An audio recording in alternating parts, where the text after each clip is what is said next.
हम ध्यान कैसे करें, ये प्रश्न है। महर्षि पतंजलि ने योग के अंगों में 7वें स्थान पर ध्यान को रखा है। यम, नियम, आसन, प्राणायाम, प्रत्याहार, धारणा और फिर उसके बाद में ध्यान। तो 7वें स्थान पर उन्होंने ध्यान को स्थान दिया है। इसका मतलब है कि ध्यान से पहले यम, नियम, आसन, प्राणायाम, प्रत्याहार और धारणा, इन चीजों को जानना चाहिए और इसको समझना चाहिए। इसको समझने के लिए 2-3 दिन के प्रवचन की लगातार आवश्यकता है। मैं आज इस पर नहीं जाता हूँ, इसको थोड़ा सा रखते हैं और सीधा 7वें नंबर पर हमको जाना है और आरंभ करना चाहते हैं तो कैसे किया जाए, इस पर चिंतन करते हैं, इस पर विचार करते हैं। यम नियम आदि आवश्यक है, उनको करना पड़ेगा, उनको करना चाहिए। अगर उनको नहीं करेंगे तो आपका ध्यान जो होगा वो स्थिर नहीं रहेगा और ज्यादा सफलतादायक नहीं होगा। इसलिए उनको तो करना ही पड़ेगा। पर हम ध्यान में उतरना चाहें तो कुछ चीजें हैं जिनको हम करके आरंभ कर सकते हैं। ध्यान में हमें जाना है, ध्यान हमें करना है, तो हमें क्या करना चाहिए? तो सबसे पहली बात है कि हमें शारीरिक तैयारी कर लेनी चाहिए। सबसे पहली चीज है शारीरिक तैयारी। शारीरिक तैयारी का मतलब है कि आपके शरीर में आलस्य ना हो, आपके शरीर में पूरी चेतना हो, पूरी जीवंतता हो। जैसे अगर अधिक थके हुए होंगे, नींद पूरी नहीं होगी, या भोजन आपने ऐसा गरिष्ठ किया हुआ है जो पचा नहीं होगा। कई बार लगभग ऐसा भोजन होना चाहिए जो 3 घंटे में पच जाए, हल्का फुल्का भोजन, लेकिन वो नहीं होता है। जब हम लोग कोई गरिष्ठ भोजन कर लेते हैं तो फिर वो भोजन हमारे ध्यान में जाने में बाधा उत्पन्न करता है। तो शारीरिक तैयारी यह है कि हमको भोजन किए हुए कम से कम 3 घंटा व्यतीत हुआ रहना चाहिए। उससे 3 घंटे पहले जो हम लोगों का खाने पीने का तरीका है वो बंद रहना चाहिए। तो पेट में भोजन भरा हुआ ना हो, गरिष्ठ भोजन ना हो, हल्का सुपाच्य भोजन हो। दूसरा, हमारे शरीर में पूरी चेतना हो, शरीर में कोई थकावट, कोई परिश्रम की वैसी स्थिति ना हो और हम बिल्कुल शांत हो, ठीक ठाक हो। ये स्थिति अभ्यास के द्वारा बढ़ाई भी जाती है, सबकी एक जैसी नहीं होती है और अभ्यास के द्वारा हम इस स्थिति को बढ़ाते भी हैं। कुछ लोग थोड़ा सा काम करने में थक जाएंगे, कुछ लोग काफी काम कर लेते हैं तो भी नहीं थकते हैं। मेरा ऐसा अभ्यास हो गया कि मैं कितना भी काम किया रहूं तो भी मैं थकावट जैसा अनुभव नहीं करता हूं और फिर से क्रियाशील रहता हूं। नींद पूरी ना होने पर कभी ऐसी बाधा आती है कि जैसे नींद आएगी। अगर आप एकाग्र होने की सोचेंगे, चाहेंगे और जब शांत स्थिति में आएंगे तो नींद आ सकती है। यदि आपकी नींद पूरी नहीं हुई है तो वो स्थिति हो सकती है, लेकिन ये आपके स्टेमिना पर निर्भर करता है, आपके शरीर की शक्ति पर निर्भर करता है, आपकी अवस्था पर भी निर्भर करता है कि आप थके हुए ना हो। मतलब शरीर चेतना में हो, मस्तिष्क चेतना में हो और हमारा शरीर बिल्कुल ठीक ठाक हो, स्वस्थ हो और भोजन कम से कम 3 घंटे पहले हमारा किया जा चुका हो। मतलब भोजन आमाशय को छोड़ चुका हो। भोजन लगभग 3 घंटे में आमाशय से निकल जाता है और आमाशय के बाद में फिर वो छोटी आंत में 3 घंटे रहता है और 6 घंटे जब व्यतीत हो जाते हैं तो वो बड़ी आंत में जाना प्रारंभ करता है। तो हमारा भोजन जब आमाशय रिक्त हो, आमाशय खाली हो चुका, हाथों में तो मल पड़ा रहेगा, हाथों में अन्न पड़ा रहेगा, वो पाचन की प्रक्रिया चलती रहेगी, पर आमाशय कम से कम हमारा खाली होना चाहिए ध्यान करने की स्थिति। स्नान आदि करके, हाथ पैर धो करके, ठीक करके, बिल्कुल साफ सुथरा हो करके और फिर हम ध्यान में जाने की तैयारी करेंगे। ये हमारी ये पहली तैयारी है, जो बाहर की तैयारी, बाहरी तैयारी है। अब हम जब बैठेंगे, कोई लोग कहते हैं कि हम तो ज्यादा देर तक बैठे नहीं रह सकते, तो कोई बात नहीं, आप आराम कुर्सी पर बैठ सकते हैं, आराम की स्थिति में बैठ सकते हैं। शरीर में चेतना हो, आराम की स्थिति में बैठने पर भी कोई बाधा नहीं, ध्यान में आप आराम से बैठ सकते हैं। इसलिए ध्यान के लिए जो सबसे अच्छा आसन बताया गया वो सुखासन है, जिसमें आप सुख से बैठ सकते हो, आराम से बैठे रह सकते हो। वही आपका सुखासन है, जहाँ आपको आराम मिलता हो। आप पीछे कमर का सहारा लेकर के बैठ सकते हैं, थोड़ा सा तिरछा, मतलब बिल्कुल सीधा नहीं हो सकते हैं, थोड़ा तिरछा भी होकर के बैठ सकते हैं, लेकिन मस्तिष्क चेतन की स्थिति में होना चाहिए, मस्तिष्क में आलस्य की स्थिति नहीं होनी चाहिए। आप जाकर के बैठेंगे तो अपने श्वासों पर नियंत्रण करेंगे। तो पहली क्रिया हमने देखा शारीरिक तैयारी, बाहरी तैयारी, स्वच्छ होना, वस्त्र ढीले ढाले पहनना, वस्त्र जैसे कसा हुआ उस तरह का वस्त्र न होना चाहिए, ढीले ढाले वस्त्र हो और आराम से जिसमें आप चैन से होकर के बैठ सके, साफ सुथरा भी कपड़े हो और शरीर स्नान आदि करके स्वच्छ हुआ हो, हाथ पैर धोकर, जैसे सायंकाल का समय होता है तो हाथ पैर मुंह धो करके चेतना में ठीक ठाक हो गए हो, उसमें आप बैठने के लिए आइए। ये पहली तैयारी है। दूसरी तैयारी आप करेंगे प्राणायाम करके अपने मन को, अपने चित्त को स्थिर करके श्वासों पर नियंत्रण करने।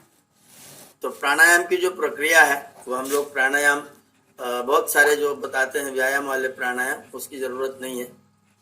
आप चाहे तो बाह्य प्राणायाम करिए, चाहे तो आभ्यंतर प्राणायाम करिए, ज्यादा अच्छा लाभकारी है बाह्य प्राणायाम। आप आराम से बैठ जाइए और अपने श्वासों को पूरी तरह से शरीर, फेफड़ों में से पूरे शरीर को बाहर निकाल दीजिए। वो बाहर निकलेगा तो नाभि और मूलेंद्रीय जो होगा वो ऊपर की ओर को थोड़ा सा खिंचाव आएगा। और ये पहले दिन करेंगे तो धीरे धीरे होगा, फिर उसके बाद अभ्यास में आ जाएगा तो प्राण बाहर निकालते समय ही मूलेंद्रीय संकुचित हो जाएगा। तो आप जब प्राण को बाहर निकालें तो नाभि को थोड़ा सा ऊपर की ओर को खींचेंगे और प्राण बाहर की ओर को जितना देर निकाल सके, 2, 10, 5, 15 सेकंड, 20 सेकंड, 25 सेकंड, धीरे धीरे बढ़ाते जाएंगे, अभ्यास बढ़ता जाएगा। उसके लिए आप घड़ी देख करके प्रयोग कर सकते हैं। 20, 30, वो अपने मित्तल साहब वो कहते हैं कि हम लोग 1.25 मिनट तक कर लेते हैं, 1 मिनट तक कर लेते हैं। तो ये अभ्यास से होगा, ऐसा नहीं कि सबका एक जैसा हो जाए, सब लोगों का अलग अलग होगा। तो 15-20 सेकंड तक तो आराम से सब लोगों का रुकता ही रुकता है। तो अपने श्वास को बाहर निकाले और जब श्वास फूलने लग जाए, छटपटाहट होने लग जाए, तो ज्यादा उसमें बलवान नहीं बनना है, ज्यादा ताकत नहीं लगानी है। जब श्वास फूलने लग जाए तो श्वास को एकदम झटके से अंदर नहीं लेना है, धीरे धीरे अंदर लेना है। पहले पूरा श्वास बाहर निकाले, फेफड़े को पूरा खाली कर दें, नाभि प्रदेश को ऊपर की ओर को खींच करके रखें और धीरे धीरे नाभि को ढीला छोड़ते जाएं और श्वास को अंदर लेते जाएं। जब अंदर भर जाए तो अंदर रोकना नहीं है, फिर से बाहर निकाल दीजिए। अंदर रोकने वाली दोनों प्रक्रिया एक साथ नहीं करनी है। श्वास को बाहर निकाल करके जितनी देर रुके रोकिए, उसके बाद में शांत हो जाइए। फिर श्वास को बाहर, जब श्वास फूलने लग जाए तब अंदर को आने दीजिए और जब अंदर आ जाए श्वास, तो जब पूरा हो जाए, आपके फेफड़े जब पूरे भर जाए, पूरा ऑक्सीजन आपको मिल जाए, तो फिर से उसी प्रकार से बाहर निकाल दीजिए। ऐसे कम से कम 3 बार करिए, 3 बार करिए कम से कम। और अभ्यास धीरे धीरे बढ़ाते जाइए। वो 21 बार तक कर सकते हैं, भोजन अवस्था और शक्ति और सामर्थ्य को देखकर। तो न्यूनतम 3 बार करना है, अधिकतम 21 बार तक जाना है। आप इसको बढ़ाते घटाते रह सकते हैं अभ्यास के साथ में।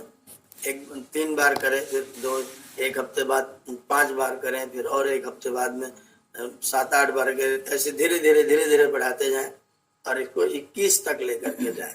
ये दूसरी प्रक्रिया है प्राणायाम के द्वारा प्राणों को नियंत्रित करने की। ये जब आप शुरू करेंगे ध्यान करने की प्रक्रिया, आपका श्वास थोड़ा ज्यादा फूलेगा। जब आप अंदर लेंगे तो थोड़ी ज्यादा घबराहट होगी, लेकिन जब सिद्ध होता जाएगा, धीरे धीरे जब अभ्यास होता जाएगा, तो अभ्यास होने के बाद में आपका श्वास फिर आराम से बाहर भी जाएगा और आराम से अंदर भी आएगा। आपको घबराहट नहीं होगी। ये प्राणायाम सिद्ध है, इसका प्रमाण है। जैसे कई बार आप श्वास बाहर निकाल दीजिए, फिर आप अंदर लेंगे तो आपको 2-3 बार खींचना है। जब शुरुआत में अभ्यास करें 2-3 बार खींचना पड़ सकता है। इसका मतलब अभी एकदम शुरुआत हुई है। जब आप अभ्यस्त हो जाएंगे तो फिर 2-3 बार नहीं खींचना पड़ेगा। एक बार में आप आराम से, झटके के साथ नहीं बल्कि प्रेम से उसको अंदर ले सकेंगे। जब अंदर ले लें, जब अंदर करके फिर जब भर जाए फिर बाहर, ऐसे 3 प्राणायाम करने के बाद, दूसरी प्रक्रिया करने के बाद में फिर समाहित होकर के, शांत होकर के फिर आप विचार करना प्रारंभ करें। ये तीसरी कक्षा होगी विचार करने की। और विचार करने के लिए सबसे पहले तो 3 चीजें विचार करिए। 3 चीजें हैं। साधन, साध्य और साधक, तीन चीजों पर सबसे पहले चिंतन करिए। अभी ये आरंभ का समय है, अभी ध्यान लगा नहीं है, ध्यान लगाने की प्रक्रिया प्रारंभ हो रही है। आप ये चिंतन करें कि साध्य क्या है, साधक क्या है और साधन क्या है। हमारा साध्य क्या है?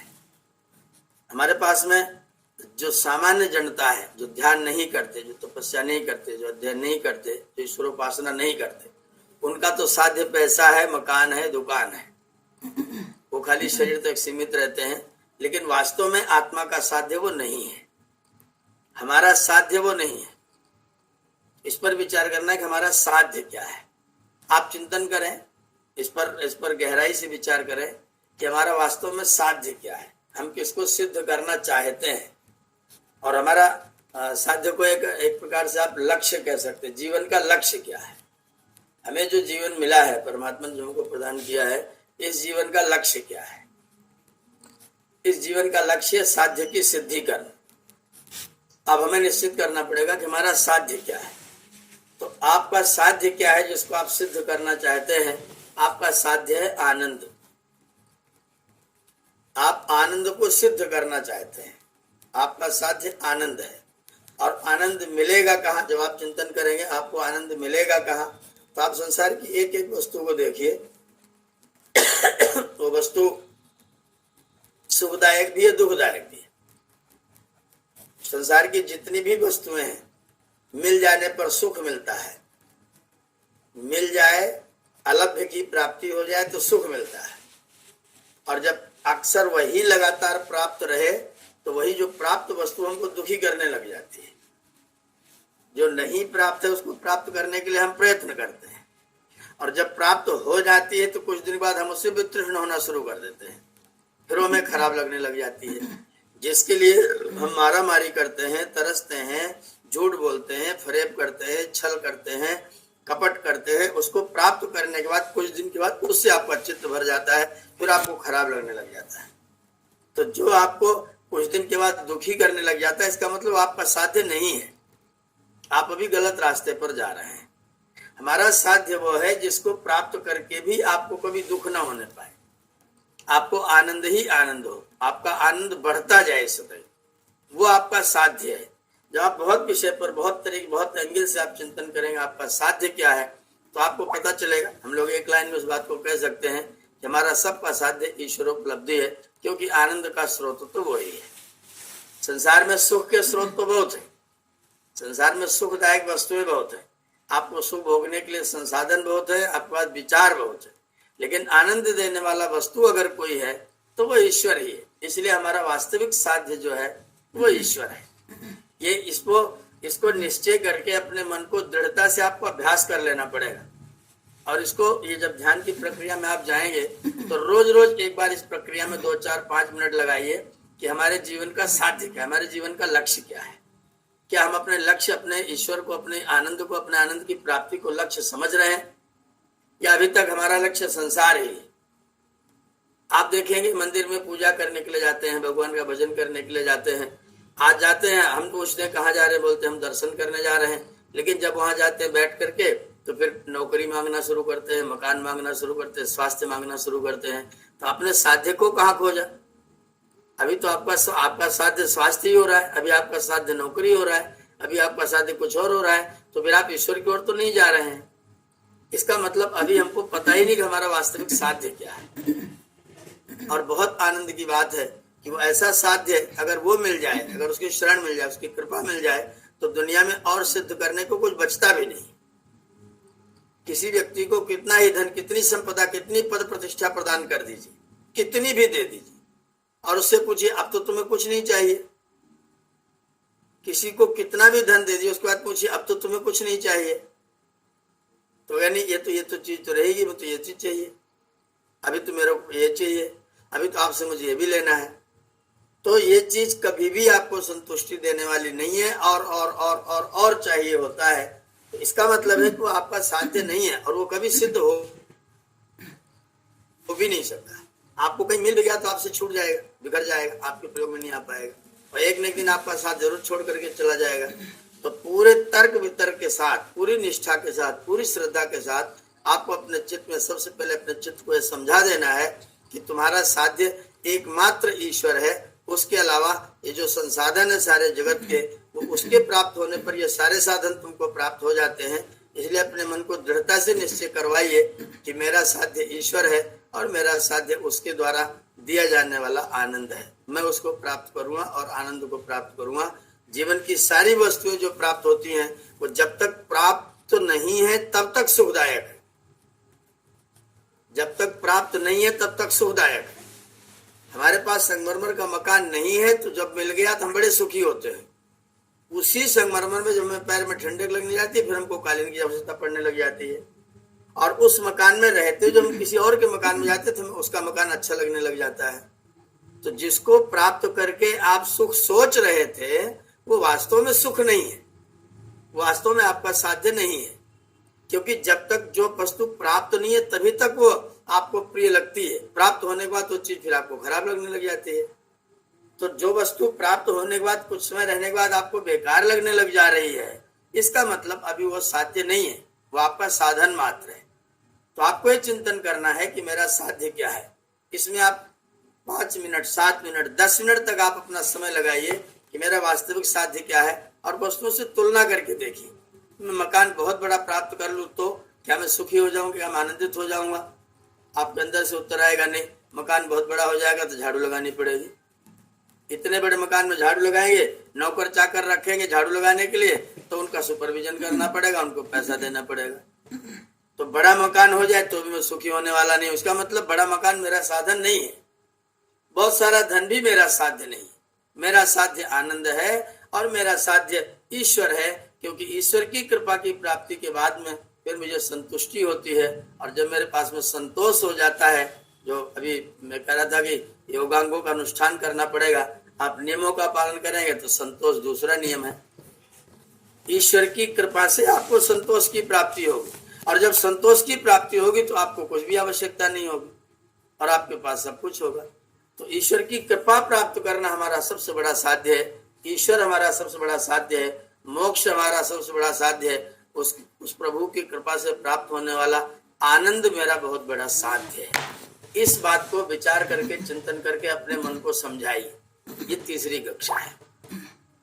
धीरे धीरे हम ध्यान में प्रवेश करने की ओर आएंगे।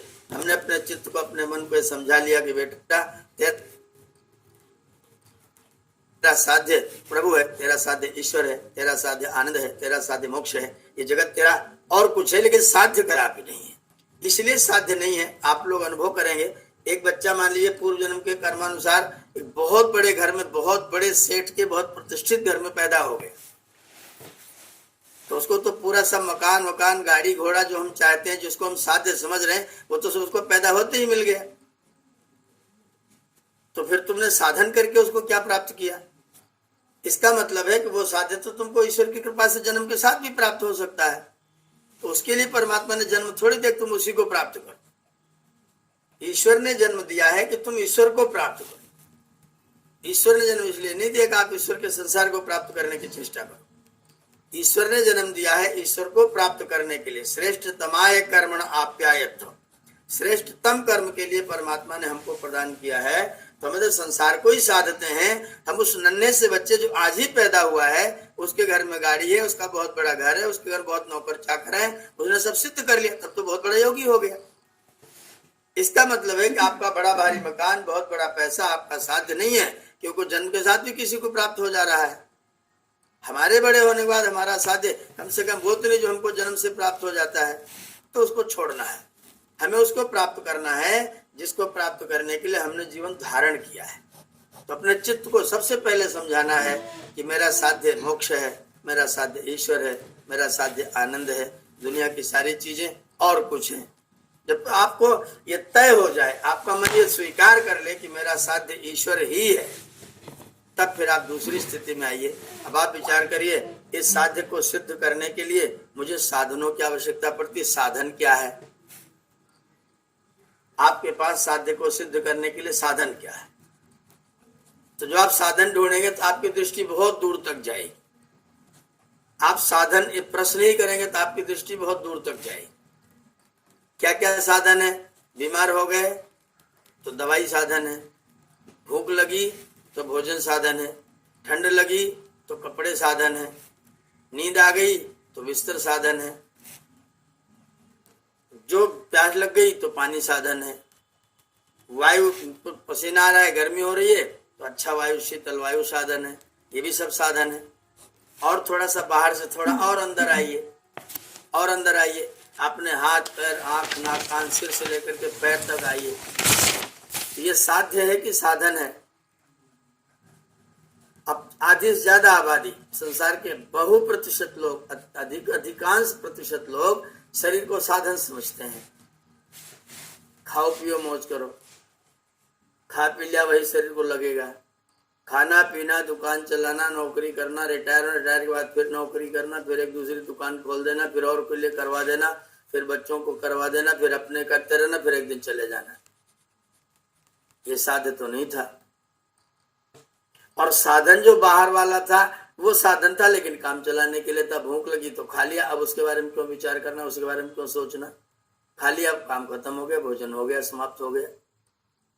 तो जो साधन है, एक तो बाह्य साधन है, बिस्तर साधन है, भोजन साधन है, पानी साधन है, श्वास साधन है, प्राणवायु साधन, ये सब साधन है। जब आप और थोड़े गहरे में जाएंगे तो फिर आप अपने शरीर में आएंगे। आपका शरीर भी साधन है, आपकी आंखें साधन है, आपकी नासिका साधन है, आपका मुख साधन है, आपके हाथ पैर पेट सब कुछ आपका साधन है। और थोड़े डीप में जाइए, और थोड़े गहरे में जाइए तो हाथ को चलाने वाला,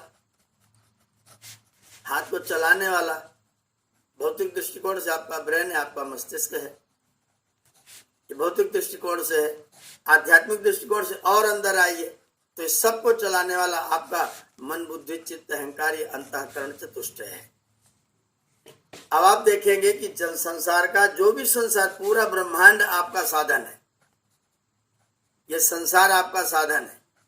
ये बाह्य शरीर जो आपको दिखाई दे रहा है ये भी आपका साधन है। जो आपका मन बुद्धि चित्त अहंकार है, जो किसी को नहीं दिखाई देता है लेकिन रोज आप अनुभव करते हैं। आप सड़क के किनारे बैठे हैं, सामने से सैकड़ों लोग गुजर रहे हैं, किसी ने पूछा भैया इसने आपने इनको देखा? आपने कहा मैंने ध्यान ही नहीं दिया। आपकी आंखें तो खुली थी, फिर आपने देखा क्यों नहीं? आंखें खुली होते हुए भी आपने देखा नहीं, कान खुले होते हुए भी आपने देखा नहीं। टीवी देख रहे थे, भोजन कर लिया, सब्जी में नमक था कि नहीं पता ही नहीं चला, सीरियल में व्यस्त थे। अब आपसे कोई पूछे नमक नहीं था, आपको पता ही नहीं चला, बोले हमने ध्यान ही नहीं दिया। इसका मतलब है कि आंख के खुले होने पर, कान के खुले होने पर भी आप देखते नहीं है। कुछ और है जो आपको देखने में आपकी सहायता करता है। वो कौन है? इसको हम लोग आध्यात्मिक अर्थ में मन बुद्धि चित्त अहंकार, इसको आंतरिक साधन अंतःकरण कहते हैं। अंतःकरण माने अंदर का साधन। आपका संसार भी साधन है, आपका बाहर वाला शरीर भी साधन है, आपका और अध्यात्म और गहरे में जाएंगे तो आपका अंतःकरण भी साधन है। तो आप इन सबकी पहचान करें। इन तीनों को अलग अलग, जब ध्यान में जाना है तो इन तीनों की अलग अलग पहचान करें और धीरे धीरे बाहर से अंदर की ओर को आने की चेष्टा करें। ये सूरज मेरा साधन है, ये चंद्र मेरा साधन है, ये वृष्टि बादल ये मेरा साधन है, आकाश मेरा साधन है, जल वायु अग्नि जितना भी पृथ्वी अन्न औषधि वनस्पति ये सब के सब मेरे साधन है। देव शांति, अंतरिक्षम शांति, पृथ्वी शांति, आपा शांति, औषधिया शांति, वनस्पतिया विश्व देवा, ये सब के सब हमारे साधन है। मुझे क्या चाहिए? सा शांति माँ एति। मुझे तो इन सारे साधनों को मिला करके मुझे तो शांति चाहिए। सारे साधनों की शांति को मिला करके मुझे शांति चाहिए। तो देव से लेकर के वनस्पतिया तक, विश्व देवा तक, सब के सब जितना भी तत्व है ये सब हमारा साधन है। इस साधन के द्वारा मुझको शांति प्राप्त करनी, माँ एदि, वह शांति मुझे प्राप्त हो। वो उनको जो शांति होगी तो शांत है, स्वभाव से शांत है। उन्हें तो प्रभु ने बनाया हुआ, जैसा बनाया वैसा बनाया है। वे साधन है और वे शांत हैं। वो ईश्वर की व्यवस्था में, पृथ्वी ईश्वर की व्यवस्था में, देवलोक ईश्वर की व्यवस्था में, सूर्य चंद्र तारे नक्षत्र सब ईश्वर की व्यवस्था में है, इसलिए वे शांत है। वो शांति जो उनको ईश्वर की व्यवस्था से रहने से मिली है, ईश्वर की कृपा से मिली है, वो शांति मुझे भी मिल जाए। तो ये सारा पूरा जहां तक आपकी आंखें दृष्टिगोचर होती, जहां तक आपको दिखता है, वो सारा का सारा आपका साधन है। अति बाह्य साधन इसको कहिए अति बाह्य साधन। फिर दूसरे नंबर पर आपका बाह्य साधन। बाह्य साधन आपका स्थूल शरीर है, सिर, आंख, नाक, कान, जो बाहर आपका तत्व दिखा, जो शीशे में आप जिसको देख सकते हैं, पूरे शीशे के सामने खड़े आप जिसको देख सकते हैं, वो पूरा का पूरा जो बाहर का साधन है ये आपका बाह्य साधन। संसार अति बाह्य साधन है, शरीर हमारा साधन है। ये साधन भी कुछ नहीं करता है। ये साधन भी जब अंदर वाला इसके साथ न जुड़ा हो तब तक ये कुछ नहीं करता है। तो आप थोड़े और गहरे में जाएंगे तब पता चलेगा, नहीं, मेरा एक साधन अंतःकरण वाला है, एक अंदर वाला साधन है। वो दर्शन की भाषा में मन है, बुद्धि है, चित्त है और अहंकार है। मनन करना है, निश्चय करना है, धारण करके जान लेना है और फिर अपने साथ में उसका संबंध जोड़ लेना है। पहले मनन करते हैं, फिर बुद्धि के द्वारा निश्चय करते हैं, चित्त के द्वारा उसकी स्मृति बनाते हैं और अहंकार के द्वारा उसके साथ में अपना संबंध जोड़ लेते हैं। तो 3 प्रकार के आपके साधन है, अति बाह्य साधन, बाह्य साधन और अंतः साधन। इसको आप बाह्यकरण, अंतःकरण और अति बाह्यकरण कह सकते हैं। अति बाह्यकरण पूरा ब्रह्मांड है, पूरा संसार है। बाह्यकरण हमारा अपना शरीर है और अंतःकरण हमारे शरीर के अंदर भी विद्यमान जो अंतःकरण चतुष्ट 4 भागों वाला, 4 काम करने वाला मन, बुद्धि, चित्त, अहंकार है, ये भी मेरे साधन है। अब आपने जान लिया मेरा साध्य क्या है। मेरा साध्य ईश्वर, मेरा साध्य आनंद, मेरा साध्य सुख, मेरा साध्य प्रभु की कृपा। मुझे मोक्ष की प्राप्ति चाहिए, मुझे मोक्ष प्राप्त करना, ये मेरा साधन है, ये मेरा साध्य है। और मेरे साधन 3 प्रकार के हैं। पूरा ब्रह्मांड मेरे लिए परमात्मा ने साधन के रूप प्रदान किया।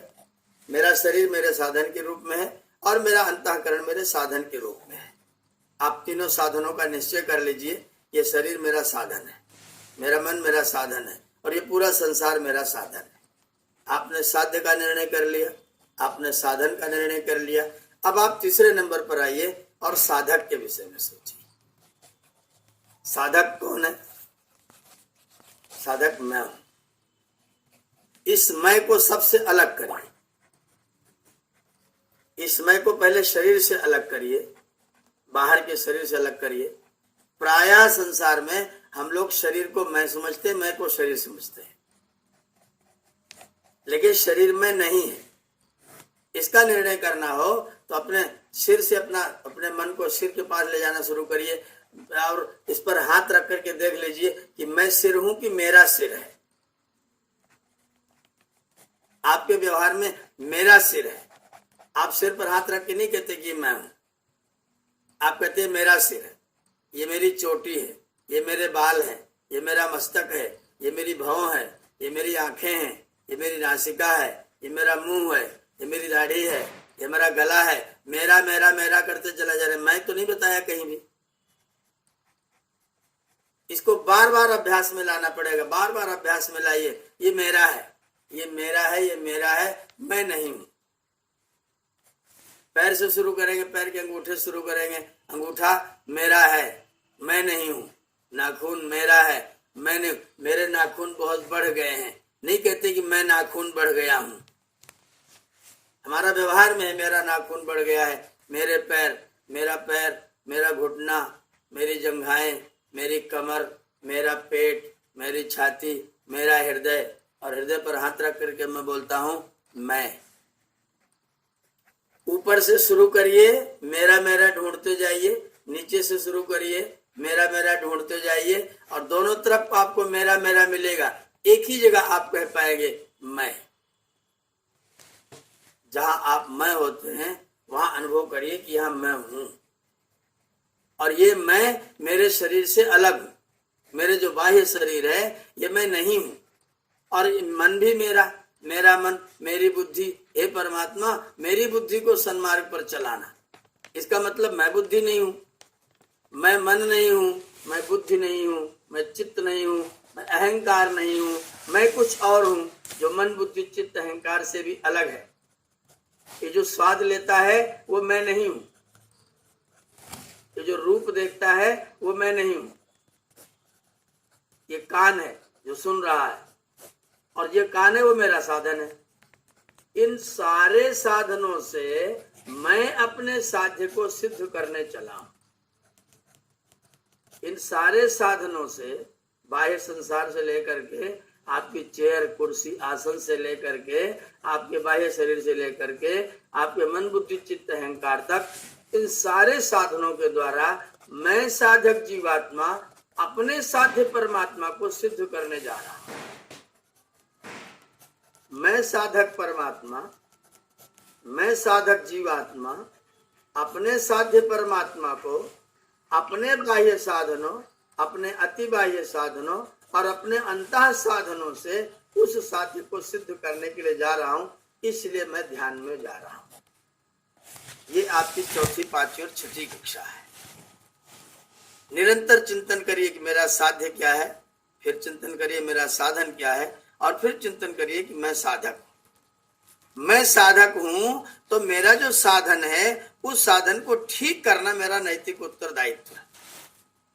मैं इस साधन के कहे के अनुसार नहीं चलूंगा, ये साधन मेरे कहने के अनुसार चलेगा। मेरा मन नहीं कर रहा है साधना में बैठने को, ये वाक्य ही गलत है, ये वाक्य गलत है। मैं जब मैं को इन चीजों से, शरीर से, मन से जब अपने को अलग कर पाऊंगा तो उस दिन ये वाक्य बंद हो जाएगा।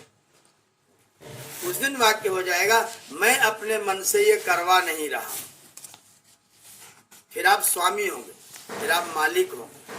जब आपके अंदर स्वामित्व आएगा तो आप फिर उत्तरदायी होंगे। अभी तो हम आराम से बच के निकल जाते हैं, मेरा मन ही नहीं लगता। मैंने कहा क्यों नहीं पढ़ते? बोले पढ़ना ही नहीं आता। तो पढ़ना नहीं आता कहने से काम चलेगा क्या? पढ़ना नहीं आता तो पढ़ना सीखो।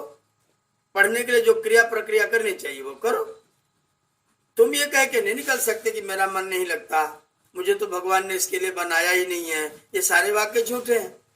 मुझे तो समय ही नहीं मिलता, ये सब झूठा है, ये सब असत्य व्यवहार है। आप अपने आप को पहले अपने साधनों से अलग करें। जब साधन से आप बिल्कुल अलग हो जाएंगे तब आपको पता चलेगा कि मैं सारी बहानेबाजी करता रहता हूं। आपका वाक्य बदल जाएगा, मैं मन लगा नहीं रहा हूं, मैं अपने मन को लगा नहीं रहा हूं। ये मेरा मन है, ये मेरा साधन है, ये रखा हुआ है, ये चुपचाप है, मुझे इसको लगाना है। तो साध्य, साधन, साधक, जब इन तीनों को आप अलग अलग करने का अभ्यास करेंगे, 10 दिन, 15 दिन, 1 महीना, जितना भी दिन लगे, चिंता करने की कोई जरूरत नहीं, क्योंकि ध्यान कोई एक दिन की प्रक्रिया नहीं है। ध्यान लंबी चलने वाली प्रक्रिया है।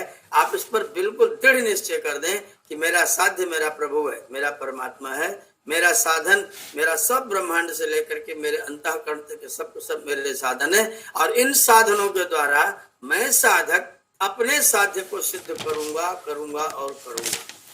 मैं जैसा चाहूंगा, जो चाहूंगा, जैसे चाहूंगा वैसा चलाने की कोशिश करूंगा। जब आपको अभ्यास हो जाए, इसके लिए और भी कई प्रकार के अभ्यास मैंने पीछे भी बताए हैं। कुछ ऐसी चीज खाइए जो आपको मन खाने का नहीं करता। जो सब्जी आपको कभी अच्छी नहीं लगती उसको जबरदस्ती करके मन को खिला दीजिए। आपको बिना नमक का खाना अच्छा न लगता हो तो 1 महीने जबरदस्ती बिना नमक का ही खाइए। मन को ये बता दीजिए कि मैं जो कहूँ तुझे वो करना ही पड़ेगा। मैं तेरी बात मानने वाला नहीं हूँ, मैं तेरी बात मानने वाला कदापि नहीं हूँ, मैं तेरी बात एकदम स्वीकार नहीं करता। मैं जो कहूंगा वो तुझको करना पड़ेगा। मैं जो दिखाऊं तो तुझे देखना पड़ेगा, मैं जो सुनाऊं वो तुझे सुनना पड़ेगा। जो किताब मेरे बिल्कुल समझ में नहीं आएगी मैं उसी किताब को पढ़ूंगा और कोई किताब पढ़ूंगा ही नहीं। जिसको तू कहेगा बहुत कठिन है, मैं केवल वही काम करूंगा और कोई काम करूंगा ही नहीं। मैं जो कहूँ वो तू कर, और जब तक, जितनी देर तक तुझे लगाऊं तब तक तू लगा रहे।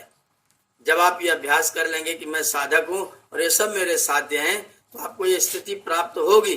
फिर आप अपने मन को कहेंगे बैठ, तो मान करके बैठ जाएगा कि नहीं अब तो इनकी बात माननी ही पड़ेगी, क्योंकि ये मेरे अनुसार चलने वाले नहीं है।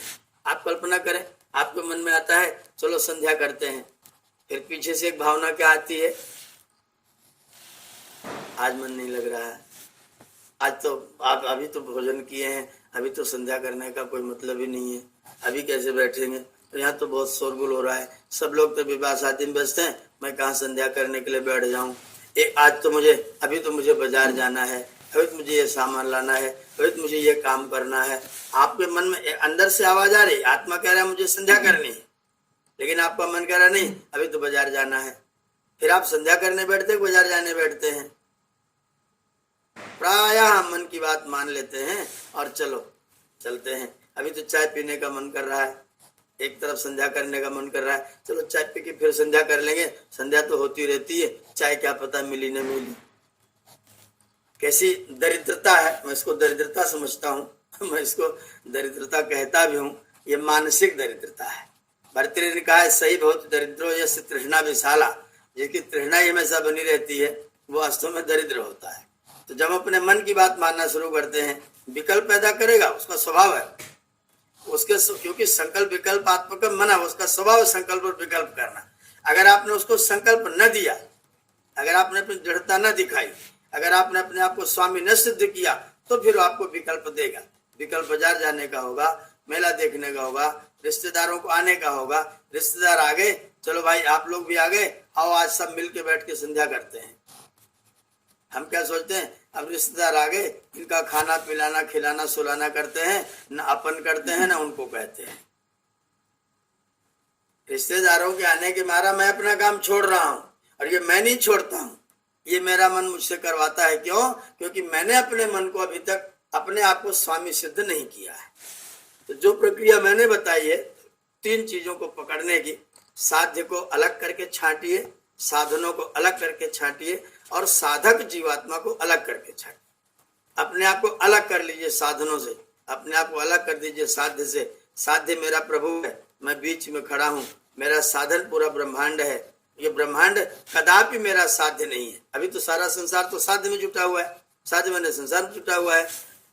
अच्छी खासी पढ़ाई कर लिया, अब नौकरी चाहिए, नौकरी लग गई, अब पैसा बटोरने का चाहिए, पैसा इकट्ठा हो गया, अब मकान बनाना चाहिए।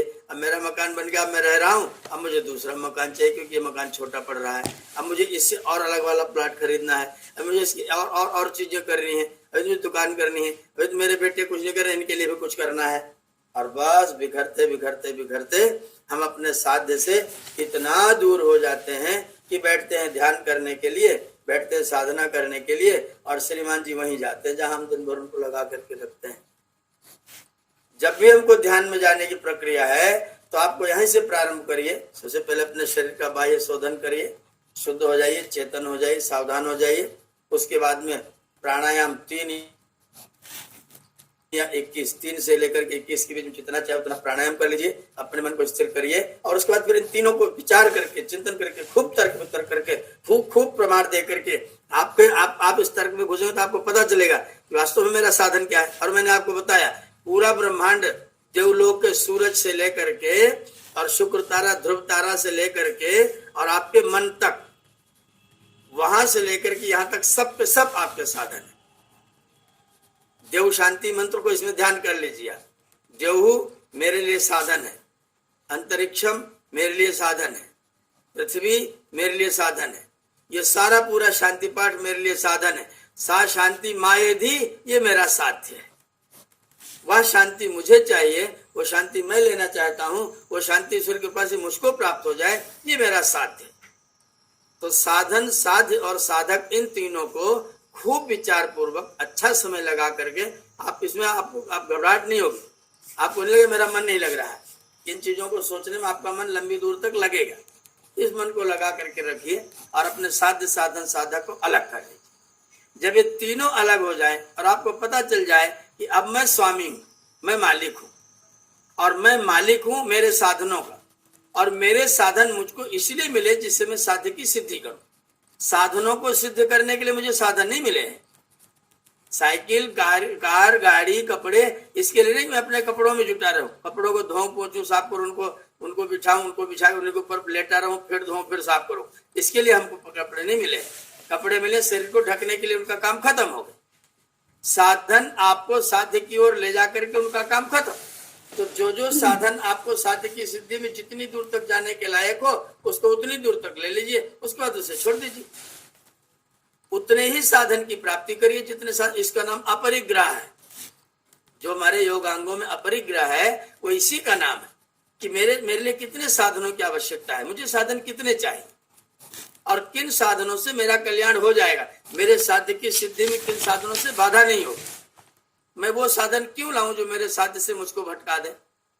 मैं साधक हूं आखिरकार, तो मैं साधूंगा, और मैं साधूंगा तो साधनों को नहीं साधूंगा, साध्य को साधूंगा। संसार पूरा का पूरा साधन है, मैं अपने साध्य को सिद्ध करूंगा। और जिस दिन आप अभ्यास करके दृढ़ मत पर पहुंच जाएंगे, हाँ मैं साधक हूं, मुझको अपने साध्य को सिद्ध करना है, और इस साध्य को सिद्ध करने के लिए ही साध्य परमात्मा ने साधन मुझको प्रदान किए हैं। कोई व्यक्ति बड़ा नहीं, साधनों को प्राप्त करके कोई व्यक्ति बड़ा नहीं हो जाता। एक व्यक्ति अगर अपने जीवन के 50 साल खर्च करके बढ़िया मकान बना ले, तो आप उसको सफल व्यक्ति मानेंगे? उतना मकान तो व्यक्ति परमात्मा के पास से पैदा होते ही प्राप्त कर लेता है। उतना मकान जो आप लोगों के, हम लोग घर में पैदा होगा व्यक्ति, उसको तो उतना मकान बना बनाया मिल रहा है, तो फिर वो साधक कहाँ हुआ? इसका मतलब अगर साधक ने यही बनाया है तो फिर वो साधक, उसने साधना क्या की है? साधक होने का मतलब था अपने साध्य की ओर, अपने सिद्धि की ओर, अपने लक्ष्य की ओर जितनी मात्रा में जा सकता वो उसका साधक होना था। मैं साधक हूं, मैं मकान बना रहा हूं। मकान बनाना साधन ही समझा जाए, मकान बनाने को साध्य न समझा जाए, तो फिर 4 मकान, 5 मकान, और बड़े मकान, और बड़े मकान, और मंजिल, और मंजिल, और मंजिल, फिर बेटों के लिए, फिर नातियों के लिए, फिर पोतियों के लिए। आपको इसीलिए मिला था जीवन? नहीं, आपको जीवन मिला था अपने साध्य की सिद्धि के लिए। आपको ये निर्णय करना, आपको निश्चय करना पड़ेगा कि मेरा ये जीवन साधना के लिए मुझको मिला है, और साधनों के द्वारा मुझे साधना ही करनी है। मुझे इन साधनों को प्राप्त करके भी साधना ही करनी है, मुझे मौज नहीं लेनी है। इन साधनों को लेकर के मुझे उनमें फंसना नहीं है, उनके बीच में अटकना नहीं है। आज ये खा लिया तो कल वो खाएंगे। सवेरे नाश्ता करके उठे, हाँ जी दोपहर को क्या बनेगा? दोपहर को खा के उठे, हाँ जी शाम को क्या बनेगा? आज तो ये वाला आइटम होगा, आज तो ये वाला आइटम होगा। इसके बीच में 6 घंटा आइटम सोचने के बारे में समय व्यतीत किया जा रहा है। तो हम साध्य की ओर कब बढ़ेंगे? भोजन कर लिया 25 मिनट में, भोजन का मामला खत्म, अब उसके बारे में कुछ नहीं सोचना है। अब 5 घंटे तक भोजन के विषय में कुछ भी विचार नहीं करना है। हम फिर भोजन के बारे में सोचते रहते हैं, और सारा जीवन भोजन में, साधनों में चला जाता है। ये सारा का सारा साधन का साधन था, तो हमने सारे जीवन साधनों को साधा, साध्य को साधा नहीं। तो ये पूरा निर्णय करिए, साध्य, साधन और साधक, इन तीनों तथ्यों को आप पूरी तरह से निश्चय करके अपने आप को साधक समझ लीजिए। फिर उसके बाद में आप आगे बढ़ने की प्रक्रिया में आएंगे। अगर आपने साध्य को साधक से अलग नहीं किया, साधक को साधनों से अलग नहीं किया, तो फिर आप ध्यान की कोशिश करते रहेंगे, आपका मन साधनों में लटका रहेगा, और आप ध्यान की स्थिति में कभी भी उतर नहीं पाएंगे। ध्यान की स्थिति में आप गहरे में जा नहीं पाएंगे, और इसीलिए न शब्द में प्रवेश होगा, न अर्थ में प्रवेश होगा।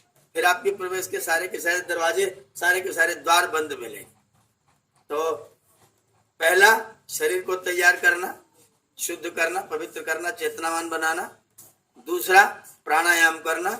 और तीसरा, चौथा, पांचवा, साधन, साध्य और साधक को अलग अलग समझ लेना, इनको अलग अलग करके जान लेना। ये ध्यान की कक्षाएं हैं, एक एक करके धीरे धीरे करके हम लोग बढ़ेंगे। तो 5वीं तक पहुंचते पहुंचते फिर आप निर्णय कर पाएंगे कि अब मुझे ध्यान में उतरना है। तो आपके ध्यान की तैयारी यहाँ तक संपन्न होती है।